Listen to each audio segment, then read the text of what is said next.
Three, two, one. We are recording. Hello. It's David Gonzo Mamano here. Thank you so much for tuning into another episode of the Gonzo Experience Podcast. Really excited to have you here. I have on the show today someone who has been helping dozens and dozens and hundreds of entrepreneurs around the world. And he's also a personal friend. He's here in Rochester, but doesn't have to be. He could be any place. But my guest today is Jamie Cornehlsen. Jamie, welcome to the show. Thank you, David. One thing about COVID that's been extremely nice is not having to do the travel, which has been fabulous. And as anyone who's flown into Rochester knows, it's not a direct flight to anywhere. So it's been perfect. Yeah, Rochester is it's a place where you have to take a plane to take a plane, right? So that's right. That's right. Yeah, we're usually flying into New York or Chicago before going to that next step, right? So that's right. Right. But we do have some benefits where we have, if you do live and work here, the longest commute is usually about 20 minutes, right? So if absolutely not quality of life when it comes to travel on planes, but quality of life in other ways, right? No doubt. It's a hidden gem, really. Yeah, beautiful. And you're not a native, so we appreciate saying right. that. So, that's right. So, Jamie, let me give you a little introduction here for our crew, our tribe, our family, the Gonzo family. You are an entrepreneur. You've owned your own business for a long time. And if anybody has ever read the book Traction by Gino Wickman, which really where the EOS system came out of, which stands for the Entrepreneurial Operating System. And so that is what Jamie does. Jamie, at this point in his life, for the past, I don't know how many years, 5 years you've been doing, maybe more. How long have you been implementing EOS? About 5-6 years? 5 years. Yeah. Yeah, 5 years. So Jamie right now has his own business called Fitter Financials. And what they do is they go into companies and they guide them, they coach them using this system, the EOS system, the Entrepreneurial Operating System. And I'm a storyteller. I like visuals. So I almost like to view, and even Gino like this when I had him on my podcast, I like to view EOS as like, if your business is a car, let's pop the hood. Let's take a deep breath with the engine, right? And that's really make sure that your business is running on all cylinders, right? Let's check the oil. Let's check the radiator fluid. Let's check the coolant. Let's check everything, the spark plugs, and make sure that there are systems and processes in place to make sure that the whole engine is running efficiently. And a lot of times entrepreneurs, when they start a business, they kind of get lost in the systems and the processes because they're, creative visionaries. And the EOS system is really a plan to take that entrepreneur, surround himself with the people and the systems and the processes to grow that business to the next level. So we're going to talk about that more. But Jamie, first I want to talk about you. You've been an entrepreneur since you were a little kid. And That's so right. I looked in your bio that in 1979, which I'm thinking you were a really little kid in 1979. And I believe a friend of yours, a couple friends during the oil embargo in 1979, when people were lining up for gas miles long. This is before Starbucks. You were going car to car selling donuts and coffee, right? That's right. We had my friend's father, Fred Gray, would take us to Twin Donuts at about 5 o'clock in the morning. We would pick up the Gatorade 5-gallon containers. We'd have 3 wagons. We'd get 3 5-gallons of coffee. We'd go up and down the lines, and we'd have all sorts assortment of donuts, and we would sell it, and it was great. I mean, because we weren't competing against Starbucks. People love their coffee and certainly donuts in the morning, and people weren't going anywhere. There were just lines of cars. So it was a great business. I love it. Very creative back then, right? So how old were you in 1979? I was 8 years old. Oh my God. Look at that. Starting at 8 years old. I love it. And then when you got a little bit older in 2001, you started another business, which, we love to share our guests, as I call them, crash and learn stories. Yeah. You started a business that was developing and managing mutual funds that financial advisors could sell. and you did very well. I believe you grew to, hundreds of millions of dollars, and then something happened, right? So tell us a little more about that experience. Yeah. So when I started my business, it was at the time I was, let's see, 29, really looked young, and so selling to financial advisors wasn't the easiest thing. So what I did, and I call it my Trojan horse, I created a newsletter to sell to financial advisors that were utilizing variable annuities, what are called variable annuities, with their clients. And because the financial advisors didn't know how to manage these, it was sort of like a 401k, a personal 401k. And usually you get like 9 or 90 mutual fund choices. So the financial advisors were just inundated, like deer in the headlights, how to make this choice. So we sold them this newsletter, and that was my in, because they're like, hey, I really need this. This was like a ceiling that these financial advisors were hitting that they needed. And so that was my in. So that's how I sort of got the connection, because I knew coming from Wall Street that this is what I wanted to do, was manage money, but I need to find my in. So the in was these variable annuities and the financial advisors choosing the mutual funds. And then once we started to get a record with them in 2005, the financial advisors were asking, hey, you're doing this for us. Could you manage like the outside money, the other things outside these variable annuities? And we said, sure, we've been running that for years. Didn't have much money under it, but and then we created the mutual fund, and we had a great run in the downturn. We did extremely well. We were actually slightly down to up in the funds, and so during a time when the market was down close to 50%, it did work really well. Then let's see, August of 2011 hits, and two things unfolded. One, the government shut down, and we said, oh, like this isn't going to be good for the economy. This isn't going to be good for demand. And second, we were onboarding a lot more clients. So we started onboarding 5 clients a week, 10 clients a week, 15 clients a week, and broke the system. Like, we had more errors. We couldn't process all the money coming in. We had to go back to the financial advisors with their paperwork, and really became just an absolute mess. And it caused my head to spin, and we lost one of our 2 biggest financial advisors. And that really just hit me dead in my tracks. And as a result, I started looking around like, hey, what can I do? How do I change this? And I came first across Scaling Up, which is a operating system. And then I came across EOS. CJ Dubois was one of the first implementers out of Minneapolis, brought her in to speak at an EO event. And I said, hey, that's what I need.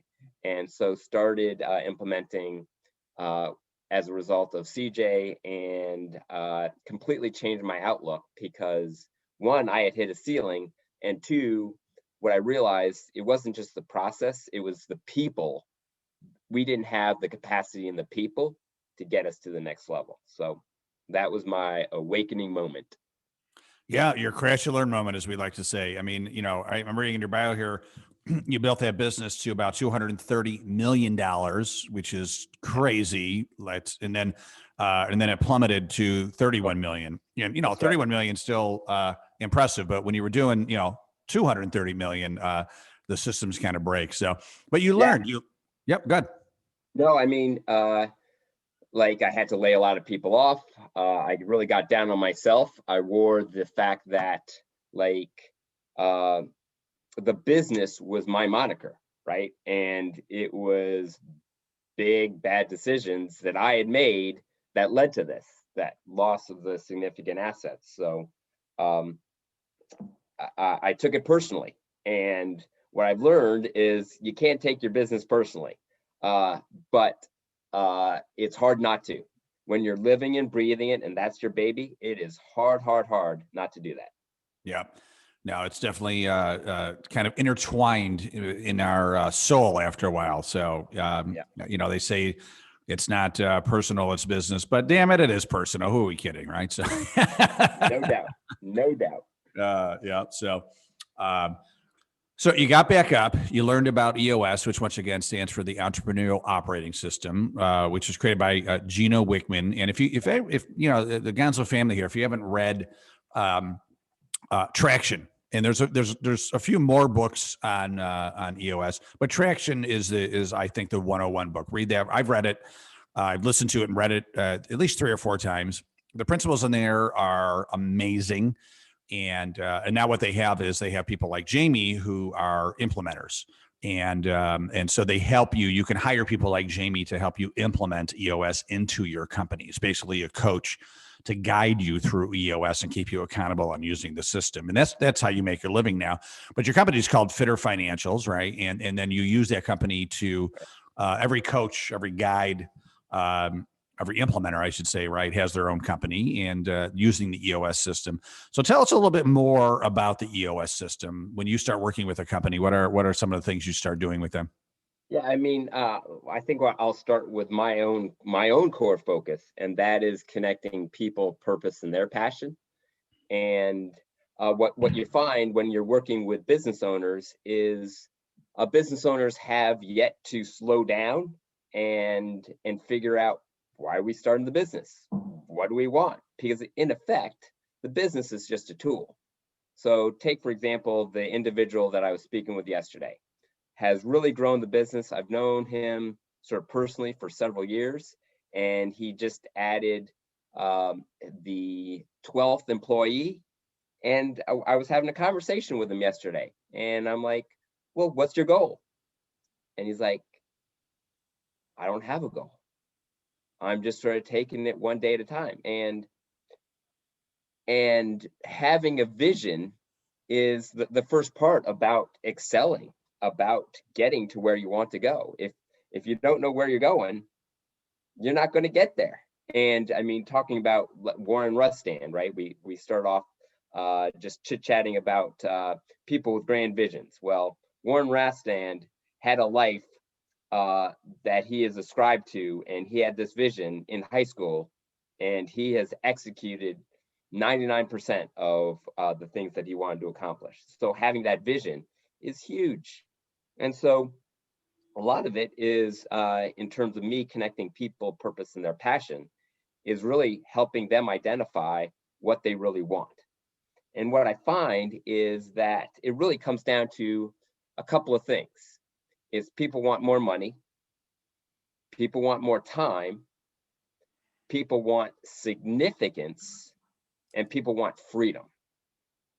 And when you dial that down, it's really freedom.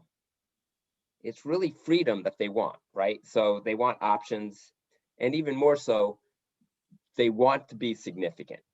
So all this stuff about money, yeah, it's just so you can have more freedom and significance. More time, it's more, the time is allocating to that significance and freedom. So when you dial it down, that's what really people are wanting. And so when you unravel that onion, if you will, peel back the layers of that onion, um, that's what you get to, and that's the fun part. It And is all so, about freedom. I think that's why people become entrepreneurs is they want the freedom. And once you have the freedom, you have the freedom to bring in the money, to manage your time, to create the significance, right? But it's freedom is that core that gets everything going, right? absolutely, Yeah. no doubt, no doubt.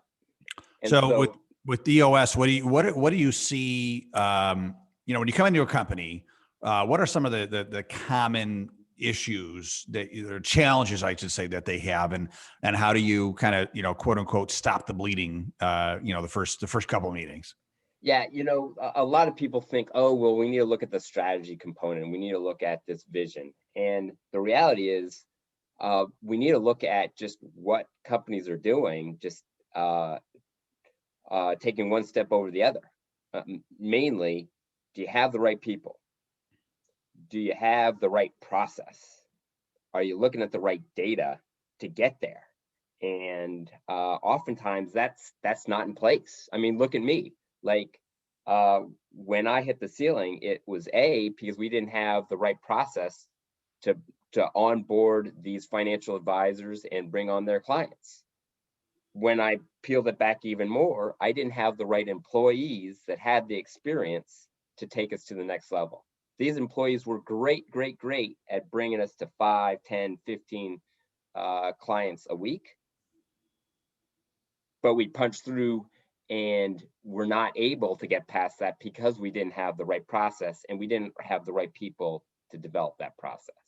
They just didn't have the experience, which is, nothing against them. It was just where it was. So those are the hurdles. And as a result, what I find is that the accountability is lacking, right? And oftentimes what's occurred is with a business, you're sort of throwing things at people, but you haven't laid out the expectations. You haven't laid out really clear roles and responsibilities for them. So that's the foundation that we're talking about. Build that, and your opportunity is 100 times what you thought it could be. But it's putting that foundation first. Yeah, that's so important. And I have worked with you on some of the companies I've had with EOS. It's been very helpful, and it really allowed me to take a deep breath and think about a year from now, and then reverse engineering that and some of the things you're talking about. Who are the people that need to help me make that happen? What are some of the milestones and and what are some of the processes? And then also you talk about rocks, right? Tell me about rocks in EOS. Yeah, I mean, rocks is just what you become intentional about. Locally, I worked with a company. This was, let's see, it was the beginning of 2019. We went in and they had 22 goals for the year. Mm. And I asked, well, how are you doing on getting those 22? Oh, we just we're just struggling with all of them. We just can't make them happen. I'm like, okay, what's the one of these 22 that if we accomplish this, that would help us accomplish more of what's on the list? And like, oh yeah, it's this one. And they all knew it. All 5 people on the leadership team knew exactly which one it was. They're like, okay, for the next 90 days, we're going to focus on that one.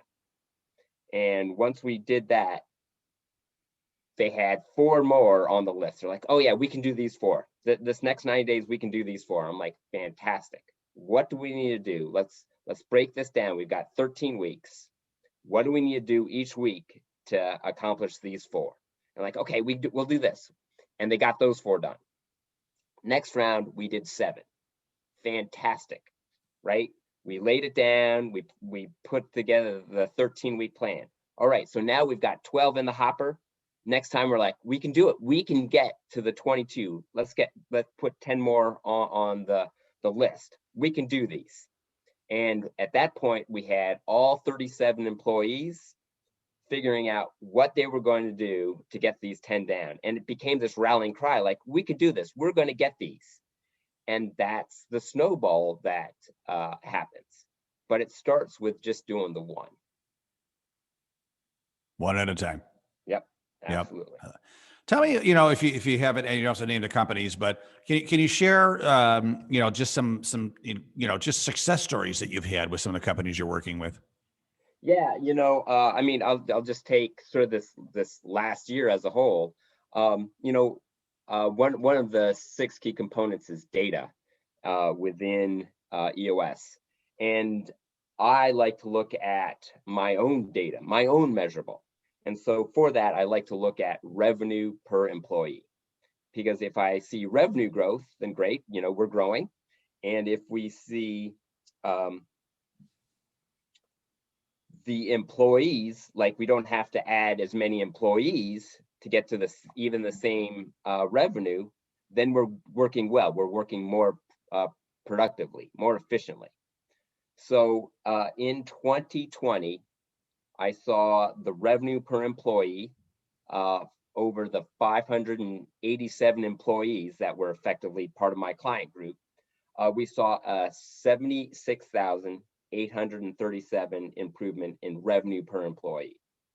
So yeah, so we saw revenue growth, and or we saw maybe even less employees, or just sort of stable employees.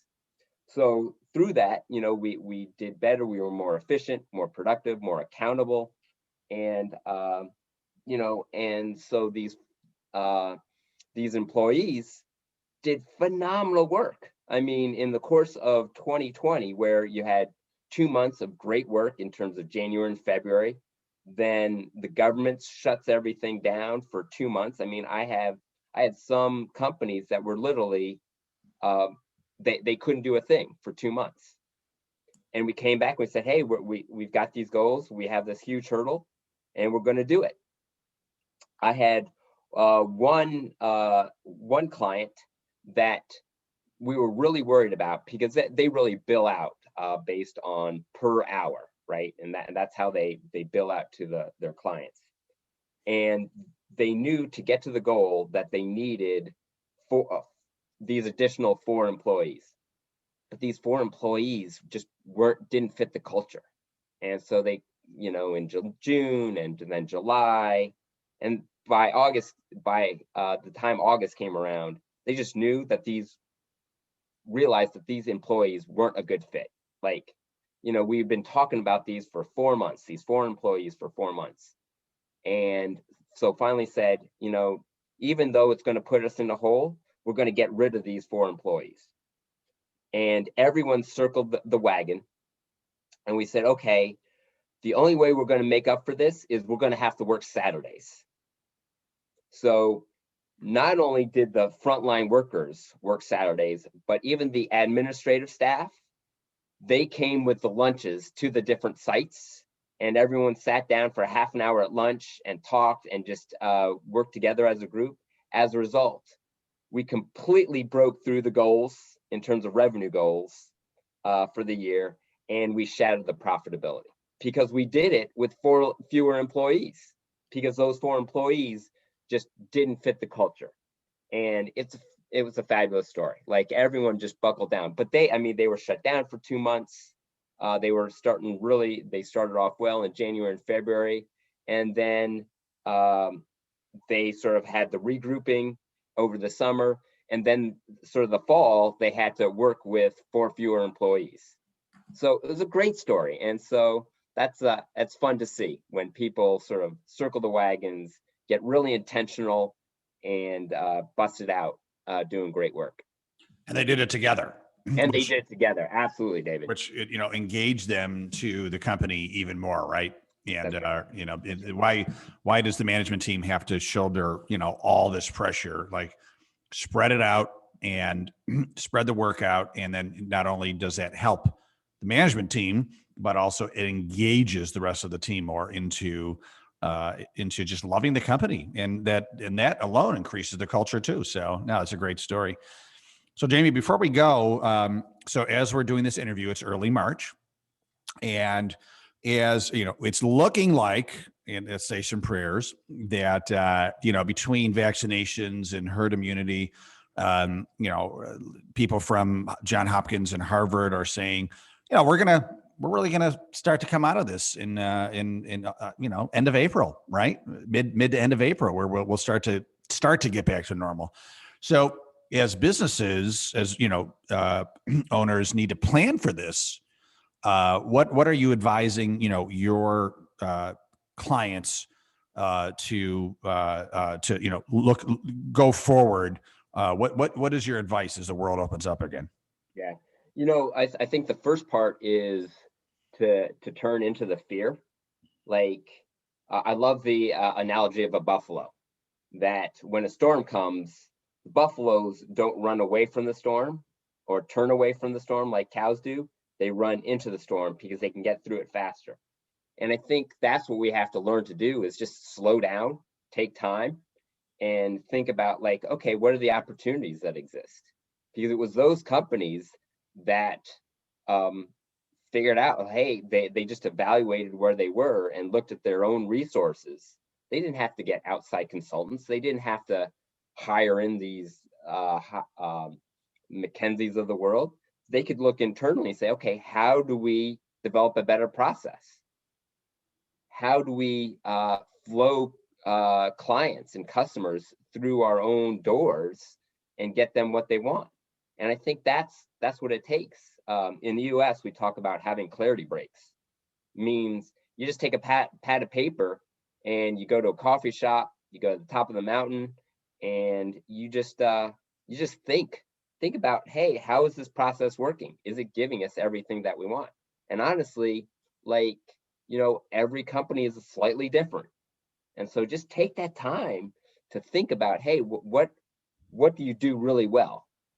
And based on your unique abilities, how do you take that and take that to help solve your clients or customers' pain points? Nothing better than doing that. Love it.